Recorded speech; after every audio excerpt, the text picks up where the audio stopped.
Pemirsa, 200 tenaga kerja Indonesia yang baru tiba dari Malaysia melalui Batam dinyatakan positif COVID-19. 112 diantaranya masih dirawat di RSKI Pulau Galang.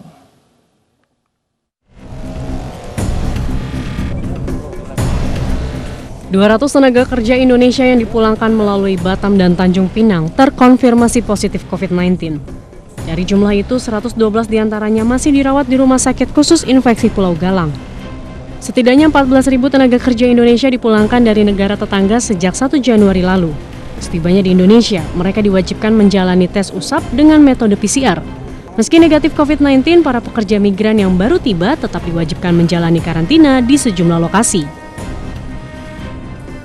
Kemudian sebagai informasi kami sampaikan bahwa total jumlah PMI yang telah datang di Kota Batam ini terhitung mulai tanggal 1 Januari 2001 sekitar 13.877. Sementara itu, Kementerian Perhubungan rencananya akan menyiapkan kapal bersubsidi bagi TKI yang telah menjalani karantina dan ingin kembali ke daerah asalnya. Dari Batam, Alfi Al-Rashid, Tim iNews melaporkan.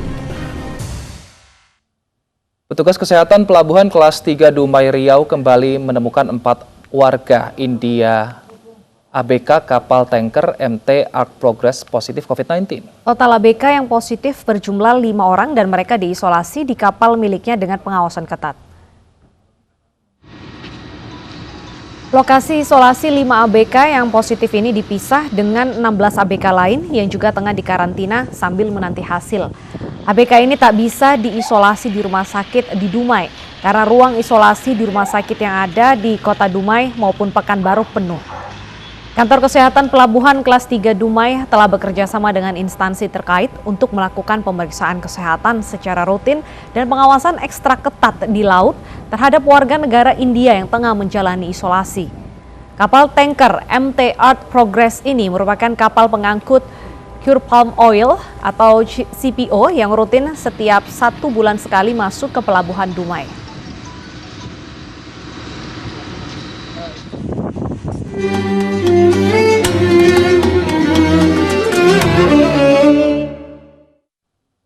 Pemirsa, tak selamanya kesan onar dan garang ini menempel pada diri anak pang. Betul sekali, di pesantren Tasawuf Underground Tangerang Selatan, anak pang husuk belajar agama dan berwirausaha.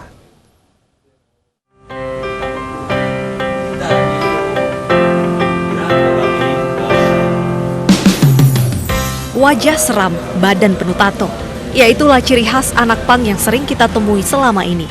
Tak jarang, mereka terjaring razia karena kedapatan memalak atau mengamen di jalanan. Namun kesan negatif tersebut pudar jika kita berkunjung ke pesantren Tasawuf Underground Ciputat, Tangerang Selatan. Sejak 5 tahun yang lalu, pondok pesantren ini merangkul anak pang untuk belajar agama dan memberikan keterampilan berwirausaha, seperti membuat konveksi sablon dan jasa cuci pakaian. Bintang, salah satu anak pang, mengaku terpanggil untuk belajar agama karena merasa lelah mengamen di jalanan. Bahkan dirinya sekarang bisa mendapatkan penghasilan yang layak usai membuka usaha laundry. Bacaan doa berapa apa? Doa saja apa? Doa aja belum pernah saya sholat. Dari kecil juga belum pernah. Kalau kecil kan pernah ngaji, cuman ikro terus. Cuman sejak kesini saya jadi merasa gimana ya, enak itu rasa ngaji gitu. Ustadz Halim Abiyana selaku pengurus pesantren Tasawuf Underground sempat mengalami kesulitan dalam mengenalkan ajaran agama Islam kepada anak pang. Namun seiring berjalannya waktu, ke-26 anak didiknya kini telah hafal Al-Quran, bahkan berkuliah di salah satu kampus ternama. Selama ini kan mereka terluber di jalan, terlepas dari akar keluarga. Ini tidak ada juru dakwah atau ustadz yang berusaha merangkul. Padahal anak-anak pang, anak jalanan itu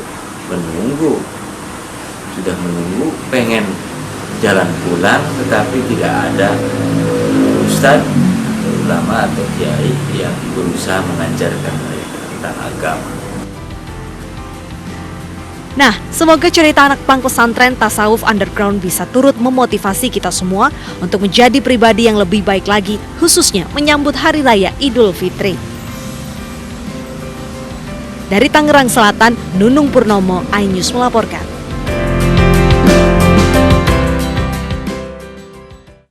Melihat tayangan ini sepertinya pemikiran saya mengenai anak pang ini sedikit berbeda karena ternyata anak-anak pang di sana ternyata bisa belajar agama dan juga mau berwirausaha. Nah, kita akan berbincang seperti apa sebenarnya pembuatan dari pesantren Tasawuf Underground yang isinya banyak anak pang ini. Kita sudah terhubung dengan Ustadz Halim Ambia. Assalamualaikum Pak Ustadz. Waalaikumsalam warahmatullahi wabarakatuh. Baik Pak Ustadz, bisa diceritakan pertama sekali mendirikan pesantren ini, latar belakangnya karena apa Pak Ustadz? Ya, awalnya karena kita sering turun ke jalan, ketemu dengan anak-anak pang, anak-anak jalanan di pasar, terminal, stasiun, pinggir jalan, lalu kita himpun. Saya melihat tidak ada yang merangkul memang. Jadi mereka masuk ke masjid juga kadang dicurigai, mau belajar, punya keinginan untuk belajar, tapi tidak ada guru ngaji yang datang menemui mereka. Sehingga saya hadir di tengah-tengah mereka, ternyata mendapat penerimaan yang luar biasa. Pak Ustadz, ini bagaimana cara Anda mendekati anak pang ini akhirnya mereka terpanggil untuk belajar agama dan juga mau belajar usaha? Dengan persahabatan. Jadi saya yakin siapapun orang butuh sahabat. Apalagi anak pang ini kan bukan kriminal. Jadi ketika kita hadir sebagai sahabat, ya selesai masalah. Nah, dari situ ada berbagi cerita, berbagi ilmu, berbagi pekerjaan. Dari situ ketika mereka sudah berhimpun, karena awalnya harus personal, pribadi-pribadi mendekati mereka, setelah terhimpun, baru kemudian kita ajak bukan hanya ngaji, tapi juga berwirausaha. Karena nggak mungkin juga kita hijrah tapi nggak punya pekerjaan, nanti ngambok maning gitu. Maka perlu langkah yang tidak hanya urusan agama gitu. Nah, saat ini sudah berapa anak pang yang Pak Ustadz didik? Kalau dari total keseluruhan 120, tapi yang sekarang tinggal di sini 26 anak ya. Nah, boleh diceritakan nggak sih apa saja kegiatan ataupun juga keseharian anak didik Pak Ustadz? Melihat itu di belakang sedang belajar juga ya, belajar agama atau sedang apa ini Pak Ustadz? Iya, jadi ini layaknya pesantren, pondok pesantren seperti pesantren tradisional pada umumnya. Jadi mulai dari bangun tidur sampai tidur lagi kita ada kegiatan. Misalnya setelah subuh ada kajian kitab Jurmiyah dan Safinatun Najah. Nanti pagi jam 8 buka usaha laundrynya, buka usaha sablonnya, lalu ada kajian di jam 10. Nanti habis zuhur, setelah sholat juga ada kajian lagi. Nanti habis maghrib juga begitu, jadi ada jadwalnya. Nah, jadi selain pendidikan agama di sini, layaknya pondok pesantren, kami buka wirausaha. Kita ini menempati ruko 3 lantai. Lantai pertama itu ada laundry kiloan, lantai itu buat usaha lah. Ada sablon, ada gorengan, ada angkringan. Lalu di atas buat taklimnya. Yang lantai 3 buat asramanya. Anak-anak di sini dilatih. Ada pelatihan-pelatihan kewirausahaan dan keterampilan mereka. Misalnya ada barista, ada potong rambut, Wah, ada banyak ya? gitu. Nah, Pak Ustadz, kalau untuk dana pesantren sendiri, apakah cukup dari dana dari wirausaha tadi atau membuka juga donasi-donasi dari orang-orang, dari masyarakat? Tentu itu tidak akan cukup ya, karena ini kan permulaan mereka berusaha. Ini pengusaha yang lain kena COVID udah bangkrut, kita yang baru usaha gimana? Gimana mau menghasilkan kan? Tapi ini karena pendidikan ya kita harus langsung. Nah, biasanya kita karena di sini kita adakan kegiatan pengajian off air-nya juga. Wah. Ada majelis taklimnya, jadi sehingga jamaah saya bukan hanya anak pang dan jalanan, tetapi jamaah yang memang belajar tasawuf di pondok ini. Dari situlah kemudian ada urun rembuk donasi dari mereka begitu.